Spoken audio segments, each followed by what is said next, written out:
हलचल TV network और आप देख रहे हैं हलचल टीवी न्यूज़। हर हलचल पर नजर, हर हलचल की खबर। नमस्कार दर्शक मित्रों, हलचल टीवी न्यूज़માં આપનું હાર્દિક સ્વાગત છે। વાસદ ખાતે મહીસાગર મહિલા વાસદ દ્વારા મહિલા દૂધ ઉત્પાદક સહકારી મંડળી શરૂ કરવામાં આવી।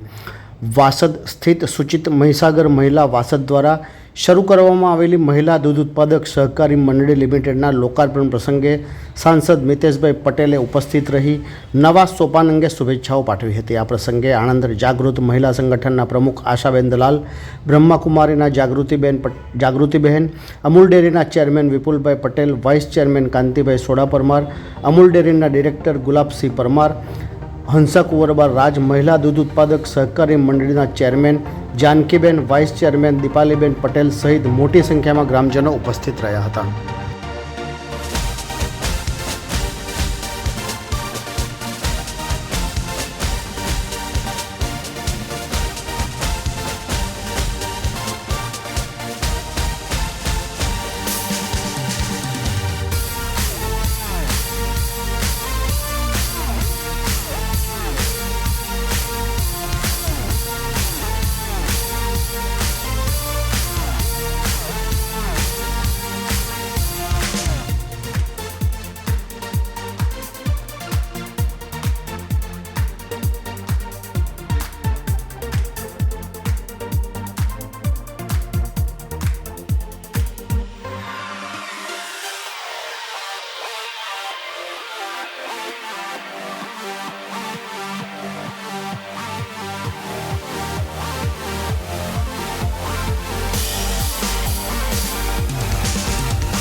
આજે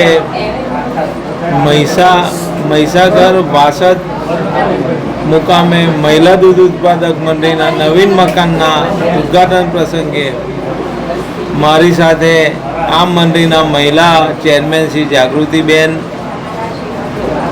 જાનકીબેન, અમારા વાસદ મુકામના જ મૂળ વતની અને વાસદમાં જ રહેતા એવા અમારા મેમ્બર ઓફ પાર્લામેન્ટ 2 ટર્મના બકાભાઈ, મિતેશભાઈ, ગામના આગેવાનશ્રીઓ અને મહિલા સંગઠનમાં અમારી બહેનો અને ટોટલી મહિલા કમિટીના સભ્યોની ઉપસ્થિતિમાં અમે આજે વાસદ મહિલા દૂધ ઉત્પાદક મંડળીનું ઉદ્ઘાટન કર્યું છે।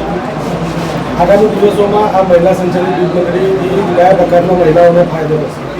મહિલાઓની દૂધ મંડળીમાં મહિલાઓને જ ફાયદો તો થાય, મહિલા જાતે આગળ આવશે, એ વહીવટ કરશે અને એમાં જે નફો થશે એ મહિલાના જ ફાળે જશે, મહિલાના જ ખાતામાં જશે। જે દૂધ રહેશે એના જ ખાતામાં જવાથી મહિલાઓ પગ પર થશે અને અમૂલ ડેરીમાં 100થી વધુ મહિલાઓ મંડળીઓ અમે છેલ્લા વર્ષ 2 વર્ષમાં નવી સ્થાપિત કરી છે।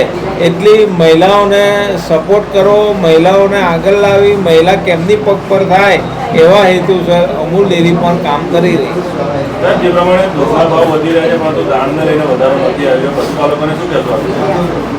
પશુપાલકો માટે તો શુભ સંદેશ જ છે ને કે ભાઈ એમનો મહેનતની, એમના ફળનું પૂરું શોષણ કર્યા વગર વ્યાજબી ભાવ, સારો ભાવ અને ગુજરાતમાં ફર્સ્ટ નંબરે ભાવ અમૂલ ડેરી જ્યારે આલી રહી હોય અને દાણમાં વધારો અમે કર્યો નથી એટલે એનું નફાનું પડતર એની દૂધની ઓછી આવે અને વધુ ભાવ આલે એના નફો પણ વધારે થાય, એ અમારો મેઇન હેતુ છે। આજ રોજ વાસદ મુકામે મહીસાગર વાસદ દૂધ ઉત્પાદક મંડળીનું લોકાર્પણ આદરણીય ચેરમેન વિપુલભાઈ, વાઇસ ચેરમેન કાંતિભાઈ, આશાબેન દલાલ, જાગૃતિબેન ઓમ શાંતિમાંથી અને આ જે મહિલા દૂધ ઉત્પાદક મંડળી બનાવી છે એમના ચેરમેન જાગૃતિબેન, જાનકીબેન, એમની આખી ટીમ, આ મહિલાઓ પણ યુવાઓ છે, એમની ટીમ પણ યુવાઓ છે અને આ મહિલા દૂધ ઉત્પાદક મંડળી ચાલુ કરાવવા માટે આદરણીય ચેરમેન વિપુલભાઈ અને કાંતિભાઈએ ખૂબ મોટો સહયોગ આપ્યો છે. આપણા સહકાર મંત્રી અમિતભાઈ શાહ સાહેબે જ્યારે દરેક મંડળી, દરેક ગામમાં મહિલાઓની મંડળી ઊભી થાય અને મહિલાઓ આત્મનિર્ભર બને, મહિલાઓને પણ એક કામ માટે આત્મનિર્ભર બને, એની માટે જ્યારે આપણા અમિતભાઈ શાહ સાહેબ કહેતા હોય એનું બીડું આપણા ચેરમેન શ્રી વિપુલભાઈએ ઝડપ્યું અને દરેક ગામમાં મહિલા દૂધ ઉત્પાદક મંડળી ઊભી થાય એ રીતના પ્રયત્ન કર્યા. વાસદ ગામમાં એક જ મહિનામાં આ રીતની જે દૂધ ઉત્પાદક મહિલા મંડળી છે ઊભી કરવા માટે બંને મહાનુભાવોએ ખૂબ મોટો પ્રયત્ન કર્યો, ખૂબ મોટો સહયોગ આપ્યો. એનું પરિણામ આજ સૌ આજે જોઈ રહ્યા છો કે 23 ઓગસ્ટના રોજ આ મહિલા દૂધ ઉત્પાદક મંડળી આજે વાસદ મુકામે ઊભી થઈ છે. સૌ પશુપાલકોને, મહિલાઓ પણ જે પશુપાલકો છે એ જે દૂધ ભરશે એમને બોનસ સારામાં સારું મળે અને પોતે આત્મનિર્ભર બને, પશુપાલકોની આવક બમણી થાય. જ્યારે આપણા વડાપ્રધાન શ્રીમાન નરેન્દ્રભાઈ મોદી સાહેબ કહેતા હોય ત્યારે આ પશુપાલકોની પણ આવક બમણી થાય. અમૂલના દાન એક પણ રૂપિયો 1.5 વર્ષથી વધાર્યું નથી. આજે વિપુલભાઈએ પણ કહ્યું, કાંતિભાઈએ કહ્યું અને હજુ પણ વધારવામાં આવતું નથી. એનો અર્થ એ થાય છે કે પશુપાલકોને ખર્ચો ઓછો થાય, એમના દૂધ વધુ મળે અને બોનસ પણ જ્યારે કોંગ્રેસનું શાસન હતું ત્યારે 322 કરોડ હતું, એ 600 કરોડથી વધુ બોનસનું વિતરણ છેલ્લા વર્ષમાં કર્યું હોય તો તમે સમજી શકો છો કે ભારતીય જનતા પાર્ટીની સરકાર જ્યારે અમૂલમાં આવી ત્યારથી ખૂબ મોટો પશુપાલકો માટેની ચિંતા કરી રહ્યા છે અને બોનસ પણ ડબલ જેવું બોનસ પણ એમને આપ્યું છે. આવતા વર્ષોમાં પણ અમૂલથી પશુપાલકોની આવક વધે એવા પ્રયત્ન આપણા ચેરમેન શ્રી વિપુલભાઈ કરી રહ્યા છે, એમની ટીમ કરી રહી છે. ખૂબ ખૂબ અભિનંદન અને શુભેચ્છાઓ પાઠવું છું. વાસદ મહિલા દૂધ ઉત્પાદક મંડળીની સૌ મહિલાઓને પણ શુભેચ્છાઓ પાઠવું છું અને આ મંડળી ખૂબ પ્રગતિશીલ રહે એવા પણ માતાજીના ચરણોમાં પ્રાર્થના. ये है हलचल टीवी नेटवर्क और आप देख रहे हैं हलचल टीवी न्यूज. हर हलचल पर नजर, हर हलचल की खबर.